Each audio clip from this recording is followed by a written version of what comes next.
بیعت نبوت پر ظلم و ستم کیے، اور پھر وہ یہ سمجھتے تھے کہ شاید حسین ابن علی راستے سے ہٹ گئے تو ہماری نسلیں حکومت کریں گی، لیکن تریہ کربلا نے یہ بات بتا دی، اور قیامت تک کے آنے والے ظالموں، یزیدیوں اور شمروں جو ان کے نقش قدم پر چلنے والے ہیں ان کو یہ بتا دیا کہ اگر تم ظلم کرو گے تو یہ ظلم تم اپنے اوپر ہی کرو گے، اور جلد تم رب کی پکڑ میں آ جاؤ گے، جس طرح شمر پکڑا گیا۔ شمر کو جب مختار سقفی نے پکڑا ہے تو پہلے اس نے اس کے دونوں بازو کاٹے ہیں، پھر اس کے دونوں پاؤں کاٹے ہیں، پھر اس کو جو ہے وہ آگ لگائی ہے، اور اس طرح اس نے جو ہے وہ انتقام لیا شمر سے۔ اور عمر ابن سعد جو یزیدی فوجوں کا کمانڈر ان چیف تھا، یہ بھی واقعہ کربلا کے بعد حجرہ نشین ہو گیا تھا، لوگوں سے ملنا ملانا اس نے بند کر دیا تھا۔ مختار نے کہا کہ اس کو پکڑو، یہ کہاں ہے، نظر نہیں آتا، تو کسی نے بتایا کہ وہ آج کل کوفے میں نہیں ہے، وہ کہیں دور دراز ایک گاؤں ہے وہاں رہتا ہے۔ چنانچہ یہ اپنے سپاہیوں سمیت وہاں گیا، اس نے جا کر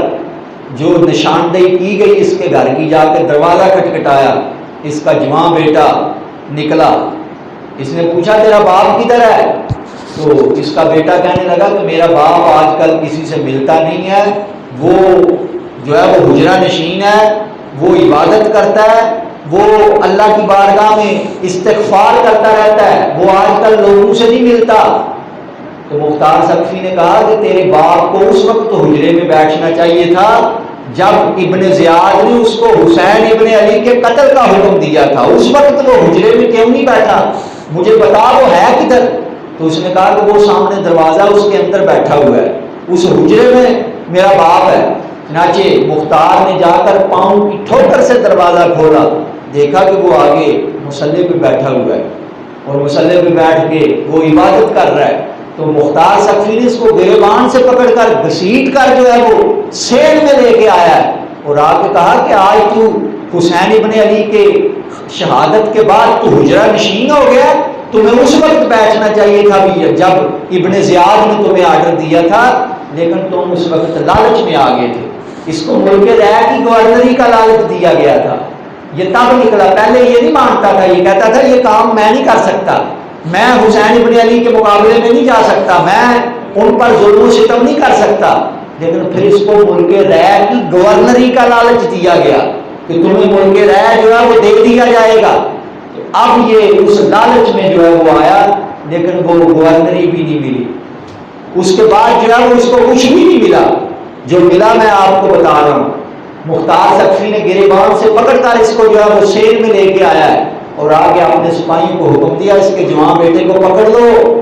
اس کے جوان بیٹے کو پکڑو، اور پکڑ کر اس کے سامنے اس کو قتل کرو۔ اب جب اس کے بیٹے کے قتل کا آرڈر ہوا تو یہ رونا شروع کر دیا، اس نے گڑ گڑانا شروع کر دیا، مختار سقفی کے قدموں پہ گر پڑا اور گر کے کہنے لگا کہ جو سزا دینی ہے مجھے دو، میرے بیٹے کا تو کوئی قصور نہیں ہے۔ تو اس وقت مختار سقفی نے کہا واہ حسین ابن علی تمہاری کیا بات ہے، واہ حسین ابن علی، جب شہزادہ علی اکبر پر تلواریں چل رہی تھی، حسین ابن علی تو کسی کے قدموں میں نہیں گرا، وہ تو اپنے بیٹے کی زندگی کے لیے نہیں گڑ گڑایا، اور آج تو میرے قدموں میں گر رہا ہے اور یہ کہہ رہا ہے کہ مجھے سزا دو، تمہیں بھی معاف نہیں کروں گا، تمہیں بھی سزا دوں گا، لیکن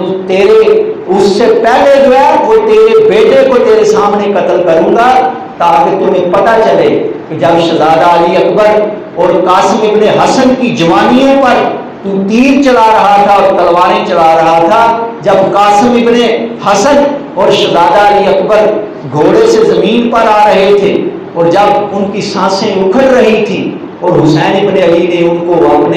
اپنے دونوں ہاتھوں پر اٹھایا ہوا تھا، اس وقت ان کے دل پہ کیا گزری ہے، تاکہ تیرے جوان بیٹے کو قتل اس لیے کرنا ہے تاکہ تمہیں پتہ چلے کہ جب کسی کا جوان بیٹا دنیا سے جائے تو اس باپ کے دل پہ کیا گزرتی ہے، لہذا سب سے پہلے تیرے بیٹے کو قتل کیا جائے گا۔ تو عمر ابن سعد کے بیٹے ابو حفص کو مختار سقفی نے اس کے سامنے قتل کروایا، اور پھر اس کے بعد اس کو بھی جو ہے وہ قتل کروایا، اس کی گردن بھی اتروائی، اور پھر اس کے گھر والے جو تھے وہ بھی عورتیں وہاں موجود تھیں اور وہ رو رہی تھی اور وہ واویلا کر رہی تھی. لوگ کہتے ہیں کربلا سے رونے کی آوازیں آتی ہیں. میں یہ مانتا ہوں کہ رونے کی آوازیں آتی ہیں، لیکن یہ اہل بیت کے خیموں سے نہیں آتی، یہ عمر ابن سعد کے گھر سے آتی ہیں، یہ شمر کے گھر سے آتی ہیں. وہ لوگ جنہوں نے ظلم کیا پھر بعد میں روتے تھے، پھر واویلا کرتے تھے، پھر جو ہے وہ پیٹتے تھے کہ ہمیں معاف کر دو. لیکن مختار سقفی جو ہے وہ رب کا قہر بن کر ان پہ نازل ہوا.